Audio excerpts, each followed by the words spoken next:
Nderuar shikues, mirëmbrëma, do të njemi bashkë me edicionin qendror të lajmeve këtu në kanalin 7, ndër të tjera do të ndiqni. Kërkesa e SPAK për imunitetin e Belinda Ballukut do të shqyrtohet pas datës 22 janar. Kryeministri Rama thotë se do të pritet vendimi i gjykatës kushtetuese. Kushëriri Ergysa Gasit shpallet në kërkim, dyshohet se zhduku shishet me verë me vlerë 100 miliona euro të bllokuara nga agjentët e BKH. Zbardhet vrasja me armë 20 vjeçarin në Shkurt të këtij viti në Shkodër. Arrestohen 2 autorët e dyshuar. Shkaki i krimit u bën pazaret e drogës. Çdo 3 ditë në Shqipëri ndodh një vetvrasje. Ekspertët vërejnë se fenomeni po prek edhe moshat e reja të ndikuara nga rrjetet sociale.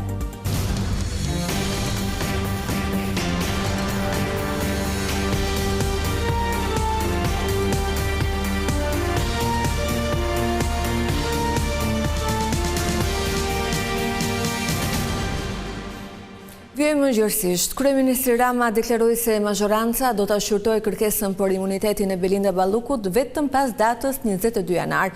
Rama sqaroi se në fillim do të pritet vendimi i gjykatës kushtetuese për çështjen e pezullimit nga detyrat të numrit 2 të qeverisë. Sipas tij, kërkesa e SPAK për një masë të re sigurie për Ballukun është e nxituar.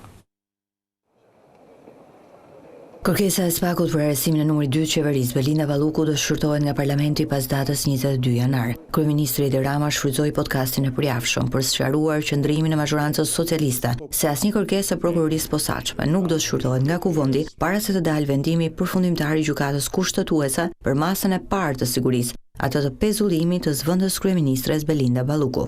Nuk ka asnjë gjas që ne, shumica qeverisë dhe parlamentare e këtij vendi, ta shqyrtojmë kërkesën e ngutur të prokurorëve për të autorizuar masa të reja ekstreme, të cilat edhe në dritën e raportit të ekspertëve të Këshillit të Evropës, edhe në dritën e raportit të Komisionit të Torturave të Këshillit të Evropës, edhe në dritën e shumë shkaje tjetër, janë vërtet për të marrë dhe për të gjykuar me shumë qetësi. Por jo pa mbaruar një herë me themel procesi që kemi hapur në gjykatën kushtetuese. Rama i cilësoi të nxituar kërkesën e SPAK-ut për zvendësuar masën e sigurisë të pezullimit nga detyra me arrestin ndaj numrit 2 të qeverisë Belinda Balluku. Në çdo vend ku drejtësia nuk vrapon por gjykon, ajo do priste fundin e gjykimit për një masë para se të kërkonte një masë tjetër. Sepse shteti i drejtës nuk është shesh as për kashillëk mes pushtetet të pavarura, as për përsheshin e një pushteti në territorin kushtetues të një pushteti tjetër. Në këtë podcast, kryeministri Rama shpjegoi se ka nisur analizën e reformës në drejtësi duke folur për brutalitet të pushtetit gjyqësor. Rama shfrytëzoi një raport të Këshillit të Evropës për të vënë në dukje disa elementë të sistemit të drejtësisë në Shqipëri, si përdorimi i tepruar i paraburgimit, cilësia e arsyetimit gjyqësor e mos garantimit të drejtës së mbrojtjes. Kemi nisur analizën e thelluar të shenjave shqetësuese të brutalitetit në ushtrimin e pushtetit gjyqësor. Pas 2 kulminacioneve shumë të forta.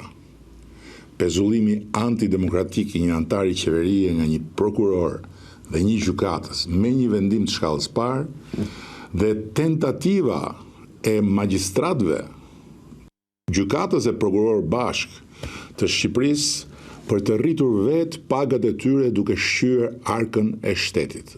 Në 31 tetor, SPAK-u mori të pandehur zëvendës kryeministren e ministren e infrastrukturës Belinda Balluku me akuzën e shkeljes barazisë në tendera në ndërtimin e tunelit Llogaras. Hetimet ndaj numrit 2 të qeverisë u shtrinë edhe në tenderin për ndërtimin e unazës madhe të Tiranës e në 20 nëntor me kërkesën e SPAK-ut gjykata e posaçme vendosi si masë sigurie ndaj Belinda Ballukut pezullimin nga detyra e ndalimin për të dalë jashtë shtetit. Kryeministri Edi Rama vendosi ta godas këtë masë sigurie në gjykatën kushtetuese. Kushtetuesja në 12 dhjetor vendosi ta pezullojë masën e sigurisë duke caktuar 22 janarin si datë për shqyrtimin e ankimimit e Belinda Balluku rikthye në detyrë. Në 16 dhjetor, SPAK-u ju drejtua parlamenti duke kërkuar autorizim për arrestimin e numrit 2 të qeverisë Belinda Balluku, duke argumentuar se përveç tenderit për tunelin e Llogaras, zëvendës kryeministri apo hetohet edhe për 7 procedura të tjera prokurimi.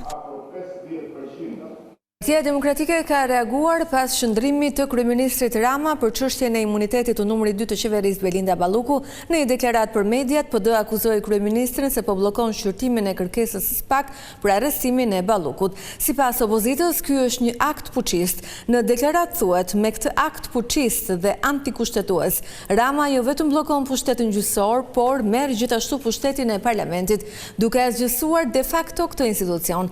Pasi rregulloria detyron parlamentin dhe Këshillin për imunitetin të shqyrtojë menjëherë kërkesën e prokurorisë. Sipas opozitës, kjo është një përpjekje e hapur për të krijuar kushte zëvendës kryeministres Balluku që të prish, fsheh dhe manipuloj çdo provë. Partia Demokratike u bën apel qytetarëve të bashkohen protestës që do të mbahet të hënën pasdite kundër qeverisë.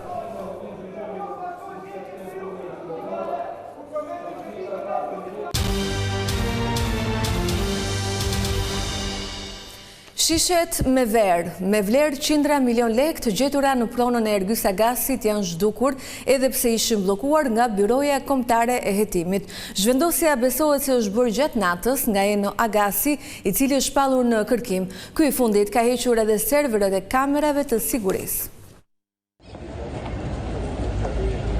Jo vetëm Ergyes Agasi, por dhe shishet e tij të verës që kapi një vlerë prej qindra miliona lekësh janë zhdukur pa lënë asnjë gjurmë. Një tjetër skandal është zbuluar nga organet e drejtësisë, ku kësaj here dyshohet se fshihet i afërmi i Ergyes Agasit, i shumë kërkuar nga SPAK në dosjen e bujshme të Akshit, ku dyshohet se përmes dhunës janë paracaktuar fituesit e tendrave publik. Vizion Plus mëson se prokuroria e Tiranës ka shpallur në kërkim Eno Agasin, i cili akuzohet për veprime që pengojnë zbardhjen e të vërtetës, kontrabandë madrave dhe pastrim parash.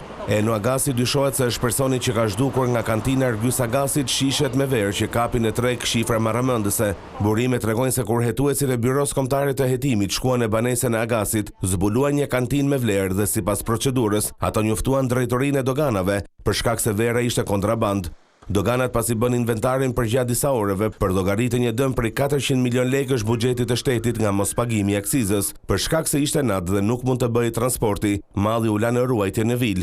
Nuk dihet se cilët kanë qenë personat që kanë patur për detyrë ruajtjen e objektit, por të njëjtat burime bëjnë me dije se pikërisht gjatë natës dyshohet se Eno Agasi e ka hequr verën dhe më pas ka hequr gjithashtu dhe serverat e kamerave të sigurisë.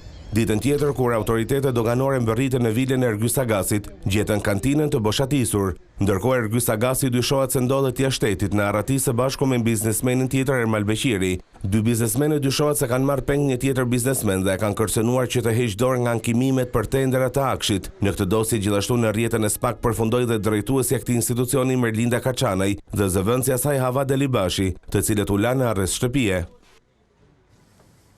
2 persona janë arrestuar nga policia e Shkodrës në akuzën e vrasjes me paramendim të një të riu 20 vjeçar. Krimi i rënd është zbuluar pas hetimeve intensive dhe besohet që shkak është bërë prishje e pazareve të drogës. Policia e Shkodrës ka arrestuar 2 persona për vrasjen e 20 vjeçarit Paulin Preka në shkurt të këtij viti, duke zbardhur plotësisht ekzekutimin e të riut në oborrin e banesës së tij në fshatin Guci e Re. Personat arrestuar janë Claudio Lisaj dhe Vasel Koçeku, 20 dhe 43 vjeç, të cilët akuzohen për veprat penale, vrasja me paramendim, e kryer në bashkëpunim dhe mbajtja pa leje dhe prodhimi armëve shpërthyese dhe municionit. Ka qenë xhaxha i viktimës, i cili zbuloi pari vrasjen e nipit, pasi i binte telefonit dhe nuk i përgjigjej. Preka shkoi në banesën e tij për të parë dhe ka gjetur Paulinin të vrarë në obor. Xhaxhai në atë kohë shpreh se Paulin Preka nuk ka patur asnjë problem me njeri dhe se ishin familje e thjeshtë. I riu kishte vetëm 4 ditë që ishte kthyer në shtëpinë e tij në fshat, ndërsa dyshimet janë se pas vrasjes qëndron shkaku i prishjes së pazareve të drogës. Autorët e qelluan me 6 plumba nga një distancë fare afërt, duke lënë të vdekur në vend. Një grua 35 vjeçare që qarkullonte me pistolet zhvon në pranga nga policia në Mirdit. Jetmira Biba u kap në afërsi të kryqëzimit të Kthellës drejt të hyrjes për në qytetin e Rrëshenit, ku shërbimet e policisë konstatuan automjetin tip Golf me të cilin lëvizte 35 vjeçaria. Gjatë kontrollit të makinës, efektivët gjetën dhe sekuestruan një armë zjarri pistolet me krëhër dhe municion luftarak. Gruaja banuese në Rrëshen u arrestua për armbajtje pa leje.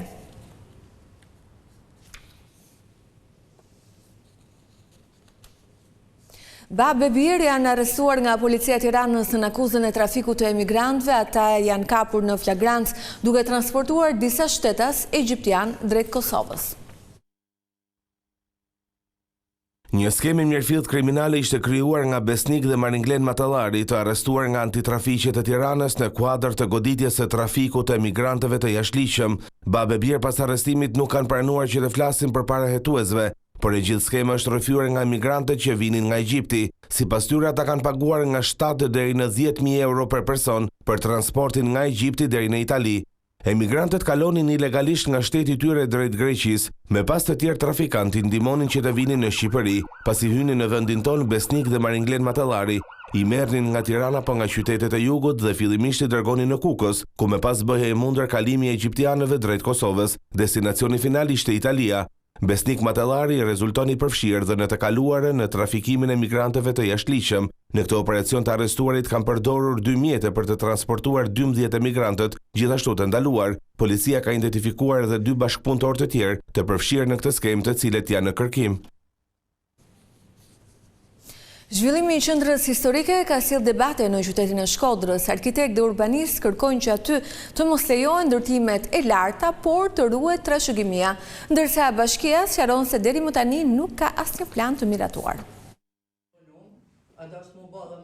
Arkitekt, inxhinier, urbanist dhe artist nga Shkodra kanë reaguar ashpër kundër planit të Bashkisë Shkodër për zonën muzeale, duke konsideruar atë një kërcënim serioz për qendrën historike të qytetit dhe një hapje të rrezikshme ndaj ndërtimeve shumëkatëshe. Sipas tyre, ky plan dëmton identitetin urban dhe kulturor të Shkodrës. Larg durt nga qendra historike e Shkodrës. Dhe jam habit se kur nga vijnë këta propozime, si vijnë, sepse nësë panamit kur gjë nga trashëgimia kulturore ndërtimore, sepse nërto aty, nërto këtu, dhe nuk ka as kundërshtim, as protest, as kërkes, as gjë, po janë vetëm sporadike. Plani ka ndërhyrë brutalisht duke rrit katet në absurde, gjë që nuk e lejon ligji. Ato janë shpallë në gjenie dhe ligji thot duhet respektohet mallësia, forma, volumi, detajet arkitektonike që ka. Nuk preket e ashtë. Këtë zonën historike është ndarë me zona dikun 4 kat, dikun 5 kat, dikun 6 kat, kanë mbërrit deri në 9 kat. Duke shprehur shqetësim të thellë për situatën e krijuar, specialistët bëjnë thirrje për ndalimin e menjëhershëm të këtij projekti, të cilin e cilësojnë si një masakër ndaj trashëgimisë historike. Të ndërtojsh 6 kate, domethënë me i shem ata, sepse ata themelet për 2 kate i kanë. Tash kush është ai arkitekt, ai burri i Zotit që ja çon 3 kate, 4 kate asaj shtëpisë që ka bë Kolidromena. Kush është ai më i Zotit se sa Kolidromena? Si e ka pas mendën me bë 6 kate? Që të bësh një gjë të tillë, kjo është kundërshtim totalisht me ligjet shqiptare. Me ligjin për trashëgiminë kulturore, po kryesorja është me kartën e Venecës, të restaurimit Venecës. Bashkia Shkodër e kontaktuar për këtë rast, sqaroi se nuk ekziston asnjë plan i miratuar apo propozim zyrtar që parashikon ndërtime 5, 6 apo 7 kate në qendrën historike. Në dokumentin e dërguar për shqyrtim pranë Agjencisë Kombëtare të Planifikimit të Territorit, lartësia maksimale e propozuar është 3 kate.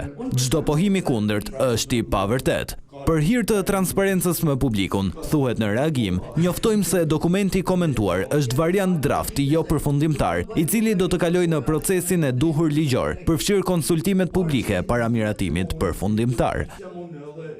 Çdo 3 ditë në Shqipëri shënohet një vetvrasje, shifrat janë të larta dhe ekspertët vërejnë se ky fenomen po prek edhe moshat e reja të ndikuara nga rrjetet sociale. Gjatë periudhës janar-nëntor 2025 në Shqipëri janë regjistruar 104 raste vetvrasje, ndërsa 80 të tjera kanë mbetur në tentativë. Të dhënat zyrtare ngren shqetësime serioze pasi një pjesë e konsiderueshme e këtyre rasteve përfshin fëmijë dhe adoleshentë. Ekspertët identifikojnë disa arsye që lidhen me shtimin e vetvrasjeve. Adoleshentët kanë pritëmëri të caktuara, kanë dëshira të caktuara, ndjejnë veten të rritur, kanë frikra përballë zhvillimeve ekzistenciale, ndihen të paqartë dhe kjo bën që të kenë një turbullir brenda vetes. Dhe kjo është arsye që her pas here për këto shkaqe të brendshme adoleshentët me mendje lehtësi ndodh që i marrin jetën vetes së tyre. Ankthi, dëshpërimi, depresioni, frikrat, pasigurit që janë vinë duke u zhvilluar që visi rezultati i luftës në garë midis njerëzve i kësaj shoqërie individualiste, ku fatet e jetës janë të varura mbi supet e individit, bën që her pas here një njeri që ndodhet në një situatë të vështirë pa rrugdalje dhe që s'është në gjendje të gjejë zgjidhjen nga këto kontradikte dhe nga këto vështirësi të momentit, për fat të ketë gjë në rrugën më të gabuar siç është vetvrasja. Një ndikim të madh në përkesimin e situatës sipas specialistëve kanë pasur edhe rrjetet sociale, të cilat janë shndruar në hapësira toksike. Mediat sociale kanë filluar të bëhen toksike dhe kanë pa diskutim një ndikim shumë evident në nxitjen e fenomenit të vetvrasjeve. Në mediat sociale ka filluar një epidemi, një lloj imperializmi kulturor i krahasimit midis njerëzve, të cilët demonstrojnë arritjet e tyre, sukseset e tyre dhe kjo bën që her pas here të kemi një lloj rivaliteti virtual, do pse ky është i suksesshëm dhe ne nuk jemi të suksesshëm. Dhe kjo diferencë midis suksesit dhe dështimit, midis njeriu që arrin rezultate dhe atij që nuk e arrin ato, krijon një gjendje depresive, krijon një gjendje deziluzioni, një gjendje dëshpërimi. Ndërkohë sa i përket tentativave për vetvrasje gjatë vitit të 2025, 2 raste janë regjistruar te vajzat nën moshën 14 vjeç, ndërsa 9 raste të tjera te adoleshentë të moshës 14 deri 18 vjeç. Për parandalimin e këtij fenomeni, specialistët theksojnë rolin kyç të familjes, shkollës dhe institucioneve sociale. Ktu kemi përfunduar, në falenderoj për vëmendjen, bashkë natën e mirë.